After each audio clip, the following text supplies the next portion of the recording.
ဆွမ်းနာမမဘာလို့လုပ်တာအောင်သမီးဘာလို့လုပ်တာကဲကြည့်ဟောကန်နာရက်ဆက်တယ်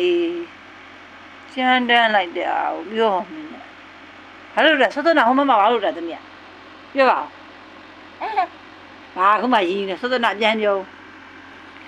ဘာလို့လုပ်တာတော့လို့ဘာလို့လုပ်တာတော့ဟောကန်နေငါ့ကိုလေဘာလို့လုပ်တာတော့လို့သမီး